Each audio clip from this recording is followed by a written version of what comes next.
5 weeks ago, I took on a challenge, crocheting a pattern from this 158 years old book. I didn't know then that I'd be crocheting a pouch for almost 100 hours. And because I banned anything modern, any unfamiliar terms or unclear stitches had to be figured out using physical 19th century sources only. What started as a fun little weekend project turned into a slightly unhinged journey of self-discovery as I examined some uncomfortable truths about our relationship with time and convenience in the 21st century. Hi, I'm Amy, and I am a 19th century I'd say a bit more than an enthusiast, maybe an early career academic. I have an article published and I'm going to be presenting at a conference soon. So I am quite serious about the 19th century. But when it comes to crochet, I am very firmly a 21st century crocheter. I love to crochet, but I've learned basically entirely through YouTube videos. I only know US terminology, and I crochet things like amigurumi, which is not particularly period. So when I embarked on this project, I knew there would be some challenges. I just didn't realize quite how many. So let me throw you back to me of the past, a younger, more naive me who still thinks this will be a little weekend project. Today, I, a 21st century crocheter, will try and follow a Victorian crochet pattern from this lovely 1867 English Woman's Domestic Magazine volume, and I will only use Victorian guidance to do so from the magazine itself, and if I get stuck, from this Young Ladies' Journal Complete Guide to the Work Table from 1884, no internet searching allowed. By the way, both are books that I got at random charity shops or second-hand shops. It's not in great condition in terms of like what a collector might want, I guess. It's kind of slightly falling apart. So it's fine for me because I am actually interested in the contents. So let's start with a bit of an introduction to crochet from the Young Ladies' Journal Complete Guide to the Work Table, 1884.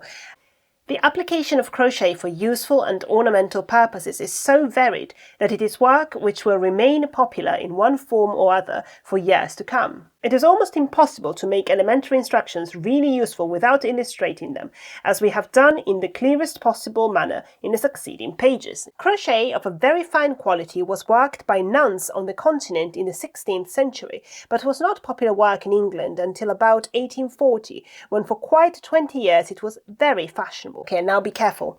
We take the opportunity of cautioning ladies never by any chance to put an unprotected steel crochet hook into their pockets. Accidents have been the frequent result of so doing. It should be remembered that it is scarcely possible to remove a steel hook from the flesh without the aid of a surgeon. What an awful image to put in our brains. I thought I would go over the basic stitches in the guidebook just to make sure that there isn't anything lost in translation, and I think I know what the pattern is talking about, but actually it's something different. So let's start going through the English Woman's Domestic Magazine, Volume 3. Here we have some crochet. That's a basket. That's a work basket worked in crochet. Looks super cool. Would probably take me the rest of my life to make. This one is a woolen fichu.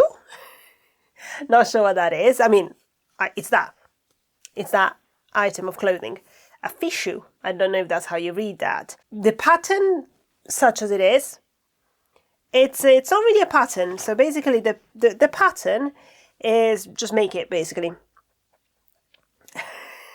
Oh, look at that. That's a crochet garter. It's actually fairly straightforward. So I thought I would go for something maybe a bit more complex than that. That's for Berlin work, kind of cross stitch, and it's hand painted. You can, if you touch it, you can literally feel it's hand painted by somebody. Love this. A hexagon whatnot. What's a whatnot? Is it a kind of basket?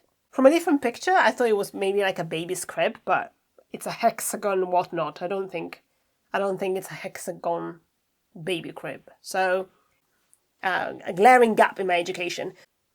Here it is.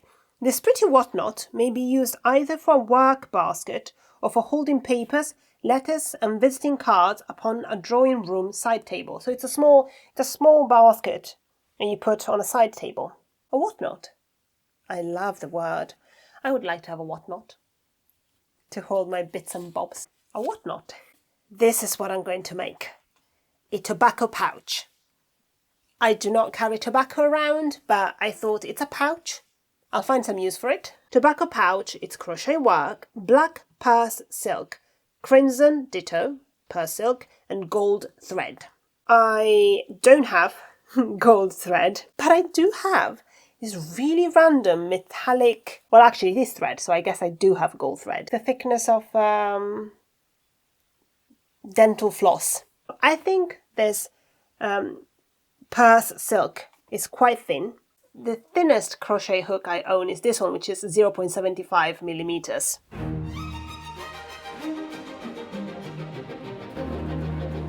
I would have thought this is how you read it, an increase in each stitch. How precise do you think that picture of half a star is? And it's not. You read it like this, and that's the end. I don't know. It doesn't say. I'm doing it. I don't understand. 1, 2, 3, 4, 5. It's confusing. What is this? No. Yeah, no. 3, 24, 25, 26. What have I done? 63, 64, 65, 66, 67, 67. What have I made? It makes no sense. 70, 71, 72. Well, I am increasing at regular distances. And the work is not flat. Well, day 1, and this is what I have to show for it. It's the following day, and with fresh eyes I'm going to try and figure out what I have done horribly wrong. Well, I mean, I know what I've done wrong, but how can I fix it? So I had been trying to sort of calculate how many do I want to end up with, so how much do I have to increase by every row to get there, and where should I increase so that I don't affect the pattern, because there's no increases in the pattern, but obviously there is a design that you're trying to get to. And then, like around row 10, I was like, I can just use my eyes. I know I'm trying to make a diamond shape, so I can just try to diamond shape it. And then from time to time I can just add an extra stitch here and there. And if it's starting to look wobbly, it means I'm putting too many stitches. And if it's flat, then all good. I can just use my brain and my eyes to do that, which sounds really obvious, but that's not how I've been crocheting. It's been approximately half of my life so far, I would say, that I've been crocheting this. And what I have to show for it is, depends how you look at it. It's very pretty. I'm doing this in complete silence and really slowly, and I love it. So actually, in terms of the, if I wasn't filming it and I didn't have in the back of my head that I wanted to post this eventually before I die, I would be quite happy just doing this slowly and gradually for a very, very long time. Things were going well. I somehow still thought this was going to be a weekend project because, as the children say, I am the Lulu, and I kept crocheting. And at this stage I was only using red, should I say crimson and black, because I just could not make that very, very thin gold thread work. And so the fact that I am skipping all of the gold stitches and just doing them in red, that's a problem for future me. And I then ordered some gold thread because I couldn't find any in the shops, and when it arrived it was so much thicker than the yarn that I'd been using, and so I ended up having to split it. And this is the method I use for splitting, in case this is useful for anybody else. First, you unroll a little bit of the thread so that you get the 3 strands, or however many you want. Then you try and separate them as neatly as possible and tape them onto something. In this case, for me, is just the handle of a broken paintbrush. And then with the 3 strands, or however many separated, you put the rest of the thread in something that's a little bit weighted. It does help to have something that weighs it down. And then you just let gravity help you as the thread spins and spins and spins. And then you just turn the whatever you're using, the broken paintbrush, in your hand. I was using my fingers to keep all the strands separate. And then you end up with these, and they are super, super, super twisty. So you do have to be careful when you take them off the broken paintbrush, because actually they tend to get kind of knotted within themselves, and there's a lot of tangles. So today is day 7 of my Victorian crochet project, and I'm maybe like 1/5 of the way through the tobacco pouch that I'm making, which is not a lot, and I'm not the fastest crochet, and it was a bit of trial and error, and I didn't spend every day crocheting, 12 hours a day. I was just crocheting here and there, but it did take up quite a lot of my time, and I don't mind it. I haven't been minding it in the sense of I enjoy crocheting, just the physical action of crocheting. I like that. And I just sort of zone out and crochet, and I like doing it. So it's been enjoyable in that sense. But also I have started to be filled with a sense of futility. Of what am I doing with my limited time on Earth? I guess I have the time, like objectively, I have the time to be doing this. It's not like I'm taking time away from something obvious that I could be doing. Obviously, I could be doing a million other things, but I just mean it's not like I'm neglecting my day job or something like that, or I don't have any caring responsibilities, etc. So, in that sense, I can do this, but just because I can, is this the true middle class Victorian woman's experience? This kind of vague sense of malaise and lack of purpose, and this kind of busy work without actually contributing much to the world. If I stop the project right now, no one will know, right? No one has to know. But you know who will know? It's me. I will know. I will know that I've given up on the project, and I will be setting myself a precedent that when a project is a bit difficult, and let's be quite clear, this is difficult in a very relative sense, right? It's not actually difficult. When there's a bit of a challenge, I give up. And I don't want to have that data against my own self, I don't want to create that data for myself. I don't want to be, as much as it's difficult in the 21st century, I don't want to be a person who does things only if they're convenient or fast or efficient or easy, right? I want to do things that take time and effort and that are not efficient, so to speak, because we're human beings, we're not machines, right?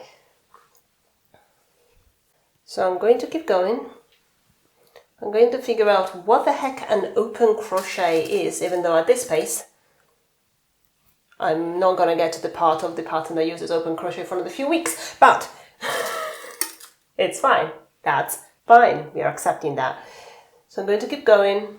I'm going to use only 19th century resources, and I'm going to figure out what the heck open crochet is. What am I going to do with the border that just says make a border? I'm going to figure all the issues out, and I'm going to persevere. So, as every sane person would do, I decided to head to the National Art Library within the Victorian Albert Museum in London and consult some more 19th century sources on crochet to try and troubleshoot and solve all of my problems. The first source I looked at was Selections of Knitting, Netting and Crochet Work by Miss Watts from 1843. The book itself was sort of falling apart. It was really, really, really tiny and so cute, and it had some utterly incomprehensible explanations of basic stitches. But this is a little bit of a nerdy moment, so if you don't crochet, apologies, but this was so mind-blowing. I feel like I need to share it with you, and then maybe it's like not mind-blowing for anybody else. Anyway, I just had never thought that when you change colors, you can just start trapping the new color yarn in your stitches, a bit like with tapestry crochet, a few stitches in advance, so that when you get to the color change, you don't have a tail and the color is already trapped into your crochet. And you can even trap it as a loop so that it's really hard for it to ever come out. It's really, really securely fastened. I don't know, I've never done it that way. I've always just pulled a loop of the new color through, and that's always caused there to be lots of tails. This book did mention open crochet, one of the mysteries in the original pattern, but the explanation was just a bit too impenetrable for me, so fingers crossed that the next book will help. The second book was Crochet Explained and Illustrated by Cornelia Mee from 1846. I thought, hurrah, this is a crochet-specific instructional book. The illustrations were so beautiful. And then I got to the first mention of open crochet, where our friend Cornelia helpfully says to just do open crochet in the ways that she's already explained to us in her previous works. However, I persevered, and there were patterns that included open crochet. So my understanding at the moment, and as of making this video, I still have not consulted any modern sources to double check, but my understanding is that open crochet is basically when you alternate doing taller stitches, what Cornelia calls long stitches, and I would call double crochet. Long stitches, and then you chain a bit and you skip some, and then you do another long stitch. So basically you're creating a lace-like appearance, some sort of grid, or depending on the pattern that you're using. That's my understanding of what open crochet is as of today. I also realized I definitely should not have been working in a continuous round as I have been, because I'm so used to amigurumi, where usually you don't want to have a visible seam, so you just keep going in a spiral forever and ever, and that causes slanting. So my pattern is very slanted, and actually to avoid this, they even suggest in this book to cut the yarn after every single round and then reattach it, which the amount of tails that would create, I just couldn't handle it. But I did switch over from what I believe is called a continuous round in modern terminology. I switched to what I think is called a joined round. Also, while in the Victorian Albert Museum, which the library is inside of, I got to see some actual 19th century crafts, which were so awe-inspiring, so detailed. There was this cross-stitch tapestry that took up like a whole wall, and it was commercially available. Like, people would just sit down and just get a little kit. Well, not a little kit, a huge kit, a massive kit, and then spend who knows how long cross-stitching this huge tapestry. It was so impressive. I'm so glad I went to this trip to the library, because it really reignited my enthusiasm in the project. And I think it really made me feel like, yeah, certain stuff is a little bit, I don't want to say useless, but you know what I mean. Some things are just worth doing because they're enjoyable, and it is important for humans to sometimes sit quietly and troubleshoot and solve problems using our own little brains. So with renewed enthusiasm and excitement, I set out to finish the project. The border around the top is of the same colours. That's all it says. I'm going to adapt the pattern from the top of the pattern in the pouch.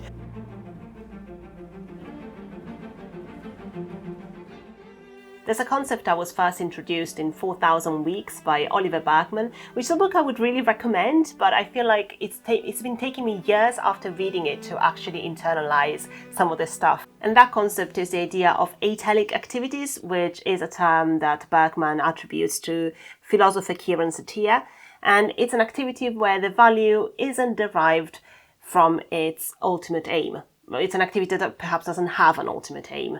Of course, in the case of crocheting, there is a natural end point. You can complete your crochet project in a way that you can't really complete going on a walk, for example. But I think treating crocheting as something that is just enjoyable in itself as an activity, because I like the movement, because I like sitting quietly, because I like using my brain to fix any problems, it kind of makes it into a sort of meditation, maybe too strong, but a kind of mindfulness practice, and it makes it valuable in itself, regardless of the eventual outcome. I had to try and get over my frustration over how slow things were progressing, and I'm not going to pretend that I succeeded all the time. I still got quite frustrated during this project about the progress, not about the crocheting itself. I really enjoyed that part, but I kept thinking I should be further ahead by now. We need to surrender to the reality that things just take the time that they take. I'm so glad that I stuck with it, and I'm glad that the pattern didn't have enough detail, so it forced me to actually engage my brain and have a trip to the archives. And how powerful to actually use a pattern that's 158 years old, and for a book that's so old to not just be a collector's item but actually an instructional. And who knows how many people over the past 2 centuries have used this pattern and have made something quite similar to this, perhaps less wonky, but quite similar to this. On a personal level, apart from feeling transcendentally connected to everybody who's ever crocheted this pattern over the past 158 years, I also feel so much more confident about my crocheting, because by the end of this, I was not following a pattern, I was not counting stitches, I wasn't even using like the little bit of scrap yarn that I usually use to count the rows. I was just using my eyes. And so I feel like now I feel so much more confident about any other crochet project that I may embark on. I hope, if you can, that you also experiment with doing something slowly and letting it take the time that it takes, no matter how uncomfortable that makes us in the 21st century, and that you experiment with doing something just for the pleasure of being alive while you're doing it. Thank you for coming along for this slightly chaotic ride. Next week's video is on a rather different topic, but if you enjoyed the vibes of today, please subscribe and stick around for that one, because it's a huge passion project of mine and I'm so excited. Also, in the meantime, here's a video of me making progressively more conceptual Easter eggs, which you might enjoy. And I'll see you next week. Thank you again for watching, and live slowly.